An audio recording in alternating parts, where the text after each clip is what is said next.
Hello friends, welcome to my YouTube channel. तो आज के इस वीडियो में हम लोग बिहार बोर्ड कक्षा 10वीं के भूगोल के विषय का चैप्टर 1 का जो पार्ट 4 है, कह लीजिए, खनिज संसाधन। तो उसका हम लोग आज के वीडियो में दीर्घ उत्तरीय प्रश्न का उत्तर जानने वाले हैं। ठीक है, सारे दीर्घ उत्तरीय जितने प्रश्न हैं, कुल 8 प्रश्न हैं इसमें टोटल। तो 8 प्रश्न का उत्तर आज के इस वीडियो में हम लोग देखेंगे। प्रीवियस वीडियो में हम लोगों ने इस चैप्टर का लघु उत्तरीय प्रश्न जो है वो कर लिया था। चलिए आज का वीडियो शुरू करते हैं। वीडियो शुरू करने से पहले हमेशा की तरह आप सभी से एक छोटी सी रिक्वेस्ट है कि अगर आप हमारे यूट्यूब चैनल पर पहली बार विजिट कर रहे हैं तो चैनल को सब्सक्राइब करके बेल नोटिफिकेशन पर क्लिक कर दीजिए, ताकि आपको आने वाली हर वीडियो की नोटिफिकेशन समय समय पर मिलती रहे। चूँकि मैं आपसे एक और रिक्वेस्ट कर दूं कि मैंने देखा है कि बहुत सारे स्टूडेंट्स ऐसे हैं जो चैनल पर आते हैं, वीडियो देखते भी हैं बिना स्किप किए, और लेकिन वो चैनल को सब्सक्राइब नहीं करते हैं। आप में से बहुत सारे ऐसे लोग हैं, तो प्लीज़ चैनल को सब्सक्राइब ज़रूर कर लीजिए, ताकि आपको जो भी वीडियो मैं बना के आप लोगों के लिए लाऊं उसकी नोटिफिकेशन आपको जल्दी जल्दी मिल जाए और आप जल्दी जल्दी से सारी वीडियोस देख लें। ठीक है, चलिए तो आज का वीडियो शुरू करते हैं और सबसे पहला प्रश्न जो है उसका उत्तर जानते हैं। खनिज कितने प्रकार के होते हैं और प्रत्येक का साधारण परिचय देना है। ठीक है, यानी कि खनिज के जितने प्रकार होते हैं उनका आपको उदाहरण के साथ यहाँ पे डेफिनेशन देना है। ठीक है, चलिए इस प्रश्न का उत्तर जानते हैं। तो फ्रेंड्स, पहले प्रश्न का उत्तर यहाँ पे हो जाएगा। पहले हम लोग खनिज का वर्गीकरण यहाँ पे कर देंगे। खनिज जो होता है वो दो प्रकार का होता है, धात्विक और अधात्विक। धात्विक खनिज भी दो प्रकार का होता है और अधात्विक खनिज भी दो प्रकार का होता है। धात्विक खनिज में पहला प्रकार होता है लौहयुक्त खनिज, दूसरा अलौहयुक्त खनिज। अधात्विक खनिज में कार्बनिक खनिज और अकार्बनिक खनिज होते हैं, लेकिन मोस्टली दो प्रकार के खनिज होते हैं। ये उनके भी प्रकार हो गए हैं। ठीक है, मोस्टली दो ही होते हैं खनिज, दो प्रकार के, धात्विक और अधात्विक। अब हम लोग इनको यहाँ पे डिफाइन करेंगे, जो कि है धात्विक खनिज। तो इन खनिज में धातु होता है, जैसे कि लौह अयस्क हो गया, तांबा हो गया, निकेल हो गया, मैग्नीज हो गया, ये सब जो है वो इनमें धातु पाया जाता है। इनको धात्विक खनिज कहते हैं। धात्विक खनिज को भी दो भागों में विभक्त किया गया है, लौहयुक्त खनिज और अलौहयुक्त खनिज। लौहयुक्त खनिज उन्हें कहते हैं जिन धात्विक खनिजों में लौह का अंश पाया जाता है, उन्हें लौहयुक्त खनिज कहलाते हैं। वो जो कि होते हैं मैग्नीज, टंगस्टन, लौह अयस्क इत्यादि। ठीक है, दूसरा जो अलौहयुक्त खनिज है, इन धात्विक खनिजों में लौह का अंश बहुत कम मात्रा में होता है या फिर ना के बराबर होता है, या कह लीजिए कि नहीं ही होता है। ठीक है, वो अलौहयुक्त खनिज कहलाते हैं, जैसे कि सोना, चांदी, सीसा, बॉक्साइट, टीन, तांबा इत्यादि। ठीक, दूसरा है हमारा खनिज का प्रकार अधात्विक खनिज। इन खनिजों में धातु नहीं होते हैं। ठीक है, जैसे कि चूना पत्थर हो गया, डोलोमाइट हो गया, अभ्रक हो गया, ये सब में आपका धात्विक यानी कि धातु नहीं होता है। ठीक है, अधात्विक खनिज को भी दो भागों में बांटा गया है, कार्बनिक और अकार्बनिक। कार्बनिक खनिज उन्हें कहते हैं जिसमें जीवाश्म होते हैं। ठीक है, जीवाश्म से होते हैं ये पृथ्वी में दबे जो प्राणी होते हैं या पादप जीव होते हैं, उनके परिवर्तित होने से ये बनते हैं, जैसे कि कोयला, पेट्रोलियम, ये सब इस तरह से बनते हैं। बहुत करोड़ों, मतलब इसमें कह लीजिए कि बहुत साल, मतलब इसमें साल लग जाते हैं। काफ़ी ईयर्स के बाद जो है कोयला और पेट्रोलियम बनता है, इसलिए इसको कहा जाता है कि इसको हम लोग एक लिमिट में खर्च करें, ज़्यादा इसका दोहन, अत्यधिक दोहन ना करें, वरना फ्यूचर में इसका यूज़ आने वाली जनरेशन नहीं कर पाएगी। ठीक है, तो इनको बनने में टाइम लगता है, इसलिए अभी जो हमारे पास है वो ख़त्म ना करें, हम उसका एक लिमिट यूज़ करें और आने वाली जनरेशन के लिए भी हम बचा करके रखें। ठीक है, चलिए आगे बढ़ते हैं। दूसरा है अधात्विक खनिज में कार्बनिक खनिज के अलावा अकार्बनिक खनिज। तो आइए अकार्बनिक खनिज को देखते हैं। तो फ्रेंड्स, अकार्बनिक खनिज जो है इनमें जीवाश्म नहीं होता है, जैसे कि अभ्रक और ग्रेफाइट। ठीक है, ये अकार्बनिक खनिज है। तो ये हो गया हमारा पहले प्रश्न का उत्तर। आई होप आप लोगों को इस प्रश्न का उत्तर अच्छे से समझ में आ गया होगा। अगर नहीं, अगर कहीं कोई डाउट हो तो आप लोग नीचे कमेंट बॉक्स में कमेंट करके पूछ सकते हैं। आगे बढ़ते हैं, प्रश्न संख्या दूसरा देखते हैं। फ्रेंड्स, प्रश्न संख्या दूसरा कह रहा है धात्विक और अधात्विक खनिज में क्या अंतर है, तुलना कीजिए। तो अधात्विक और धात्विक खनिज के बीच में आपको डिफरेंस बताना है। आइए इस प्रश्न का उत्तर जानते हैं। तो दूसरे प्रश्न के उत्तर में फ्रेंड्स हम लोग लिखेंगे कि धात्विक खनिज और अधात्विक खनिज दोनों को अलग अलग कॉलम में मतलब लिखेंगे। ठीक है। एक तरफ धात्विक खनिज है, तो धात्विक खनिज को गलाने पर धातु प्राप्त होता है, अधात्विक खनिज को जलाने पर धातु प्राप्त नहीं होता है। ये कठोर एवं चमकीले होते हैं, इनकी अपनी चमक होती है। ठीक है। तीसरा है, यह प्रायः आग्नेय चट्टानों से मिलते हैं, उसमें मिलते हैं, और ये प्रायः जो परतदार चट्टान होती है उनमें मिलते हैं। चौथा है कि धात्विक खनिज को पीट करके तार बनाया जाता है, उससे तार बनाया जा सकता है, लेकिन क्योंकि ये पीटने पर टूटता नहीं है, लेकिन अधात्विक खनिज को पीटने पर ये टूट जाता है, इसलिए इसे हम लोग तार नहीं बना सकते हैं। ठीक है। चलिए, तो ये हो गया प्रश्न संख्या 2 का उत्तर। आगे बढ़ते हैं, प्रश्न संख्या 3 का देखते हैं और उसका उत्तर जानते हैं। फ्रेंड्स, प्रश्न संख्या 3 कह रहा है कि भारत की खनिज पेटियों का नाम लिखकर किन्हीं दो का वर्णन करें। यानी जहाँ जहाँ खनिज पेटियां हैं, जहाँ से खनिज निकाला जाता है, उनमें से उनका नाम यहाँ पे लिखना है और दो का यहाँ पे आपको वर्णन करना है, यानी विस्तार में उनके बारे में बताना है। तो आइए इस प्रश्न का उत्तर जानते हैं। तो फ्रेंड्स, प्रश्न संख्या 3 का उत्तर है यहाँ पे कि भारत में अधिकांश खनिज निम्नलिखित 4 पट्टियों में मिलती है। पहला है उत्तर पूर्वी पठार, दूसरा है दक्षिणी पश्चिमी पठार, उत्तर पश्चिम प्रदेश और हिमालय। ठीक है। पहला है उत्तर पूर्वी पठार, तो उत्तर पूर्वी पठार और दक्षिणी पश्चिम पठार को हम लोग डिटेल में लिख देंगे। यह देश की सबसे घनी खनिज पेटी है, जिसमें छोटा नागपुर का पठार आता है, उड़ीसा का पठार आता है, छत्तीसगढ़ का पठार आता है, पूर्वी भारत का पठार आता है। ये सब अवस्थित है किसमें, तो उत्तर पूर्वी पठार में। इस पेटी में लौह अयस्क, मैग्नीज, अभ्रक, बॉक्साइट, यूरेनियम, चूना पत्थर, तांबा, थोरियम, डोलोमाइट, क्रोमियम, फास्फेट का विशाल भंडार है, यानी कि बहुत ज़्यादा मात्रा में ये यहाँ पे पाए जाते हैं। ठीक है। दूसरा है दक्षिणी पश्चिमी पठार, तो दक्षिणी पश्चिम जो पठार है, ये पेटी कर्नाटक के पठार एवं निकटवर्ती तमिलनाडु का जो पठार है उस पर फैला हुआ है। यहाँ लौह अयस्क, मैग्नीज, बॉक्साइट आदि भारी मात्रा में पाए जाते हैं। ठीक है। तो यहाँ पे हमने खनिज पेटियों के 4 नाम जो हैं वो लिख दिए हैं और 2 का वर्णन कर दिया। आई होप आप लोगों को इस प्रश्न का उत्तर समझ में आ गया होगा। आगे बढ़ते हैं, प्रश्न संख्या 4 देखते हैं। फ्रेंड्स, प्रश्न संख्या 4 यहाँ पे कह रहा है कि लौह अयस्क का वर्गीकरण कर उनकी विशेषताओं को लिखिए। यानी कि जो लौह अयस्क है उनका हमें यहाँ पे वर्गीकरण करना है, उसमें कितने प्रकार होते हैं उसको लिख करके उसकी विशेषता को बताना है। तो आइए इस प्रश्न का उत्तर जानते हैं। तो फ्रेंड्स, चौथे प्रश्न का उत्तर है कि लौह अयस्क का वर्गीकरण 4 भागों में किया गया है। लौह अयस्क जो है 4 भागों में, पहला है हेमेटाइट, दूसरा मैग्नेटाइट, लिमोनाइट और सीडेराइट। हेमेटाइट जो है इसमें लोहे की मात्रा 50 से 70% तक होती है। ये जो है आपका आग्नेय चट्टानों में मिलता है, ये लाल भूरे रंग का होता है। दूसरा है मैग्नेटाइट, इसका रंग काला होता है, इसमें लोहे की मात्रा 72% तक होता है और यह सर्वोच्च किस्म का लोहा होता है। ठीक है। तीसरा है लिमोनाइट, इसका रंग पीला होता है, इसमें लोहे की मात्रा 10 से 40% होती है। और चौथा है सीडेराइट, इसका रंग भूरा होता है, इसमें लोहे की मात्रा 48% तक होती है। तो सबसे ज़्यादा लौह जो है यानी लोहे की मात्रा मैग्नीटाइट में 72% होती है। इसके अलावा कुछ और इम्पॉर्टेंट बातें हैं लौह अयस्क के बारे में, तो हम यहाँ पे लिख देंगे। लौह अयस्क एक आधारभूत अयस्क है तथा औद्योगिक विकास के रीढ़ की हड्डी है, यानी कि लौह अयस्क जो है वो बहुत ज़्यादा यूज़फुल है। भारत लौह अयस्क में धनी है। मैग्नेटाइट सबसे अच्छा लौह अयस्क है, इसमें 70% लौह अंश होता है, इसमें चुंबकीय गुण होता है, विशेषकर विद्युत उद्योग में इसका उपयोग होता है। हेमेटाइट अयस्क जो है वो औद्योगिक लौह अयस्क है, इसमें 16.9% लौह अंश पाया जाता है, यानी कि मैग्नेटाइट के बाद जो है हेमेटाइट सबसे ज़्यादा लौह की मात्रा इनमें पाई जाती है। ठीक है। आगे बढ़ते हैं, प्रश्न संख्या 5 देखते हैं। प्रश्न संख्या 5 कह रहा है कि भारत में लौह अयस्क के वितरण पर प्रकाश डालिए। यानी कि लौह अयस्क का वितरण कहाँ कहाँ है, यानी कि कहाँ कहाँ से लौह अयस्क जो है हमें प्राप्त होता है, तो उसका हमें यहाँ पे डिटेल में लिखना है। आइए इस प्रश्न का उत्तर जानते हैं। फ्रेंड्स, प्रश्न संख्या जो 5 है उसका उत्तर हम लोग यहाँ पे लिखेंगे, वितरण कहा है। उससे पहले कुछ इंपॉर्टेंट पॉइंट्स लौह अयस्क के बारे में लिख लेते हैं। तो लौह अयस्क का महत्व क्या है, तो लौह अयस्क एक आधारभूत अयस्क है तथा औद्योगिक विकास के रीढ़ की हड्डी है। भारत की में इस मतलब भारत की स्थिति इसके मामले में क्या है, तो भारत लौह अयस्क में धनी है।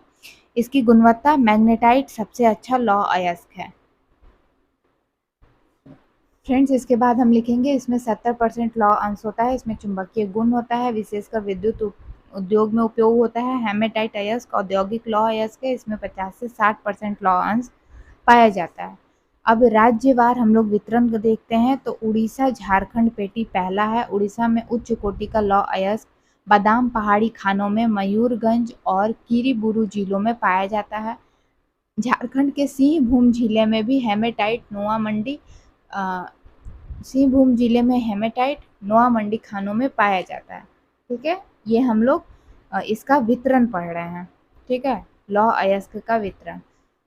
यहाँ पे दूसरा बता रहा है दुर्ग बस्तर चंद्रपुर पेटी। तो दुर्ग बस्तर जो है छत्तीसगढ़ का जिला है जो हेमेटाइट लौह अयस्क का उत्पादन करता है। छत्तीसगढ़ देश का दूसरा उत्पादक राज्य है जो देश का करीब 20% लोहा उत्पादन करता है। इसमें सबसे अच्छे भौतिक गुण पाए जाते हैं।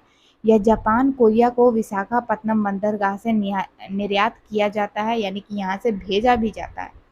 महाराष्ट्र के चंद्रपुर में भी लौह अयस्क की खानें स्थित हैं। तीसरा है बेलारी चित्रदुर्ग चिकमंगलूर और तुमकुर पेटी। यह पेटी कर्नाटक के लौह अयस्क के भंडार है। कुद्रेमुख खाने कर्नाटक के पश्चिमी घाट में स्थित है, यहाँ से 100% लोहा निर्यात किया जाता है। ठीक है, कुद्रेमुख विश्व का सबसे बड़ा लौह अयस्क क्षेत्र है। अयस्क को पाइपलाइन द्वारा मंगलूर भेजा जाता है। इसके बाद चौथा पॉइंट है यहाँ पे, चौथा जो वितरण का ये है वो कह रहा है महाराष्ट्र और गोवा पेटी। इनमें महाराष्ट्र का रत्नागिरी जिला और गोवा सम्मिलित है। यद्यपि यहाँ लौह अयस्क उच्च कोटि का नहीं है, लेकिन फिर भी इसे दक्षता से निकाला जाता है। ठीक है, तो ये हो गया हमारा प्रश्न संख्या 5वां। तो यहाँ पे प्रश्न संख्या 5 का उत्तर आई होप आप लोगों को अच्छे से समझ में आ गया होगा। आगे बढ़ते हैं, प्रश्न संख्या 6 देखते हैं। प्रश्न संख्या 6 कह रहा है कि मैग्नीज तथा बॉक्साइट की उपयोगिता तथा देश में इनके वितरण का वर्णन कीजिए। यानी मैग्नीज और बॉक्साइट का क्या उपयोग है और इसका वितरण देश में कहाँ कहाँ है, ये आपको बताना है। तो आइए इस प्रश्न का उत्तर जानते हैं। फ्रेंड्स, 5वां प्रश्न जो है हमारा उसका उत्तर हो जाएगा कि यह एक महत्वपूर्ण खनिज है। मैग्नीज जो है जो लोहा तथा इस्पात निर्माण में प्रयोग किया जाता है और यह एक आधारभूत कच्चा माल है जो मिश्रित धातु के बनाने में प्रयोग होता है। इसका उपयोग ब्लीचिंग पाउडर, शुष्क बैटरी के निर्माण, चमड़ा और माचिस उद्योग में होता है। इसका वितरण जो है वो देश में मुख्यतः उड़ीसा, महाराष्ट्र, मध्य प्रदेश, कर्नाटक, आंध्र प्रदेश, इसके अलावा छत्तीसगढ़ में है, छत्तीसगढ़ और गुजरात में है। यानी कि मैग्नीज हमारा यहाँ यहाँ मिलता है। अब इनका हम लोग डिटेल में देख लेते हैं। तो पहला है उड़ीसा। तो उड़ीसा में क्या होता है, भारत में मैग्नीज के उत्पादन में ये अग्रणी है। मैग्नीज की मुख्य खदानें सुंदरगढ़, कालाहांडी, बोलांगिरी, क्योंझर, जाजपुर, मयूरभंज जिलों में है। ठीक, ये सारे जिलों के नाम है। दूसरा राज्य है महाराष्ट्र। तो भारत का कुल मैग्नीज उत्पादन का 1/4 मैग्नीज ये राज्य उत्पादित करता है। ठीक है, उत्पादन पेटी जो है वो नागपुर और भंडारा जिलों में है। इस पेटी में उत्तम कोटि के मैग्नीज अयस्क मिलते हैं। रत्नागिरी में उच्च कोटि के मैग्नीज का उत्पादन होता है। रत्नागिरी के आम भी बहुत फेमस है फ्रेंड्स। वहाँ पे मुंबई में रत्नागिरी का आम आपने देखा होगा। बहुत सारे ऐसे सीरियल्स हैं जिसमें रत्नागिरी के आम का चर्चा है, तो उसमें बताया जाता है। वैसे मुझे कोई खास नहीं पता है, बट हाँ चलिए। तो रत्नागिरी के आम के साथ साथ मैग्नीज का भी वहाँ पे उत्पादन होता है। चलिए आगे बढ़ते हैं। अगला हमारा है मध्य प्रदेश। तो देश का तीसरा बड़ा उत्पादक राज्य है मैग्नीज के उत्पादन में। बालाघाट, छिंदवाड़ा जिलों में मुख्य रूप से इसका उत्पादन होता है। अगला है कर्नाटक। कर्नाटक राज्य में बेल्लारी, चित्रदुर्ग, धारवाड़, तुमकुर, चिकमंगलूर जिले मुख्य उत्पादक है। यहाँ पे जिले हैं कर्नाटक राज्य के जहाँ पे मैग्नीज का उत्पादन होता है। मैग्नीज के अलावा हमसे बॉक्साइट का पूछा था। तो बॉक्साइट जो होता है वो बहुमुखी उपयोग होता है इसका। वायुयान निर्माण में, विद्युत उपकरण निर्माण में, घरेलू साज सज्जा के सामानों में, यानी कि होम डेकोर जो होता है उसके सामानों का निर्माण होता है, उसमें बॉक्साइट का यूज होता है। बर्तन बनाने में, सफ़ेद सीमेंट बनाने में, रासायनिक वस्तुएं बनाने में इसका उपयोग किया जाता है। ये एल्युमिनियम का ऑक्साइड है, यह एक अलौह धातु है। इसका वितरण कहाँ है, तो भारत में बॉक्साइट का इतना भंडार है। सबसे पहले आप ये लिख लीजिएगा कि हम लोग इसमें आत्मनिर्भर बन सकते हैं, यानी कि खुद पे डिपेंडेंट हो सकते हैं। हमें किसी और देश से बॉक्साइट लेने की ज़रूरत नहीं है। ठीक है, इतना भंडार है हमारे देश में, तो बहुत अच्छी बात है ना। बॉक्साइट भारत में अनेक क्षेत्रों में मिलता है, परंतु मुख्य रूप से उड़ीसा, गुजरात, झारखंड, महाराष्ट्र, छत्तीसगढ़, कर्नाटक, तमिलनाडु और उत्तर प्रदेश में पाए जाते हैं। उड़ीसा देश का लगभग 55.29% बॉक्साइट का भंडार उड़ीसा राज्य में है। ठीक है, उड़ीसा बॉक्साइट के उत्पादन में प्रथम स्थान पर है। यहाँ कालाहांडी, संबलपुर, कोरापुट, सुंदरगढ़ बॉक्साइट के मुख्य उत्पादक जिले हैं। दूसरा है गुजरात, तो गुजरात का भारत का 17.35% बॉक्साइट उत्पादन करके यह राज्य दूसरे स्थान पर है। जामनगर, कैरा, सबरकंठ, कच्छ तथा सूरत महत्वपूर्ण उत्पादक जिले हैं बॉक्साइट के। यहाँ पे अगला है हमारा तीसरा झारखंड, तो झारखंड यह राज्य बॉक्साइट के उत्पादन में तीसरा स्थान रखता है। यहाँ देश का 14% बॉक्साइट उत्पादन होता है। इसके लोहरदगा, रांची, लातेहार एवं पलामू जिले जो है वो मुख्य उत्पादक जिले हैं बॉक्साइट के। अगला था महाराष्ट्र, तो महाराष्ट्र इस राज्य के कोलाबा, रत्नागिरी, कोल्हापुर जिलों में बॉक्साइट का खनन होता है। देश का 12% बॉक्साइट ये राज्य उत्पादित करता है। पांचवा था छत्तीसगढ़, भारत का 6% से अधिक बॉक्साइट उत्पादन करता है। सरगुजा का पठारी प्रदेश, रायगढ़ तथा बिलासपुर जिले इसके उत्पादन के लिए प्रसिद्ध हैं। जम्मू कश्मीर, कर्नाटक, तमिलनाडु और उत्तर प्रदेश में भी बॉक्साइट पाए जाते हैं। यानी मुख्य रूप से इन झारखंड कह रहे हैं, इन राज्यों के अलावा ये कुछ अन्य राज्य हैं जहाँ पे बॉक्साइट का उत्पादन होता है। अगला आगे बढ़ते हैं और प्रश्न संख्या 7 देखते हैं। फ्रेंड्स, प्रश्न संख्या 7 है, अभ्रक की उपयोगिता एवं वितरण पर प्रकाश डालिए। यानी कि अभ्रक की उपयोगिता बतानी है, अभ्रक का उपयोग कहाँ होता है और भारत में यानी कि हमारे देश में इसका वितरण कहाँ कहाँ है, किस किस राज्य में इसका उत्पादन होता है। आइए इस प्रश्न का उत्तर जानते हैं। तो इस प्रश्न के उत्तर में सबसे पहले हम लिखेंगे कि अभ्रक जो है हमारा वो लचीला तथा तापरोधी होता है। इसका उपयोग बिजली के मोटर, डायनेमो, हवाई जहाज, धमन भट्टी, लालटेन के चिमनी, सजावट के सामान, आयुर्वेदिक दवाओं में होता है। लेकिन विद्युत उपकरण में इसका खास उपयोग होता है, क्योंकि यह विद्युत रोधक होने के कारण जो उच्च विद्युत शक्ति होती है उसको सहन कर सकता है। ठीक है, तो ये हो गया इसका अभ्रक का उपयोग। अब बढ़ते हैं आगे और इसका वितरण देखते हैं। तो वितरण, भारत विश्व में अभ्रक का सर्व प्रमुख देश है। भारत में अभ्रक के कुल भंडार 59,890 मीट्रिक टन है। अभ्रक मुख्य रूप से आंध्र प्रदेश, झारखंड, राजस्थान, बिहार में होता है। ठीक है, आंध्र प्रदेश में देश का अभ्रक भंडार एवं उत्पादन में प्रथम स्थान है ये राज्य। ठीक है, यहाँ नेल्लौर जिला में अभ्रक का उत्पादन होता है। दूसरा है राजस्थान, तो राजस्थान जो है यह देश का तीसरा अभ्रक उत्पादक राज्य है। दूसरा झारखंड है। ठीक है, झारखंड और बिहार ये दोनों राज्य देश का 80% अभ्रक का उत्पादन करता है। झारखंड का कोडरमा, हजारीबाग, गिरिडीह, धनबाद जिले जो हैं वो इनमें अभ्रक मिलता है। तो वहीं बिहार के गया, मुंगेर, भागलपुर, नवादा अभ्रक उत्पादक जिले हैं। और यहाँ पे तीसरा जो है वो राजस्थान है। अभ्रक का तीसरा उत्पादक राज्य है राजस्थान। इस यहाँ पे जयपुर, उदयपुर, भीलवाड़ा, अजमेर आदि जिलों में अभ्रक की पेटी फैली हुई है। ठीक है, तो ये था प्रश्न संख्या 7वां का उत्तर। अब आगे बढ़ते हैं, प्रश्न संख्या 8 देखते हैं। और इस चैप्टर का दीर्घ उत्तरीय प्रश्न का सबसे आखिरी प्रश्न है, खनिजों के संरक्षण का उपाय। यानी खनिजों को हम कैसे संरक्षित करें जिससे आने वाली पीढ़ी इसका यूज कर पाए। ठीक है, तो आइए इस प्रश्न का उत्तर जानते हैं। तो फ्रेंड्स, प्रश्न संख्या 8 के उत्तर में हम लिखेंगे कि खनिज जो है वो एक दहनशील और अनवीकरणीय संसाधन है। इसका भंडार जो है वो सीमित है। इसका पुनर्निर्माण जो है वो असंभव है।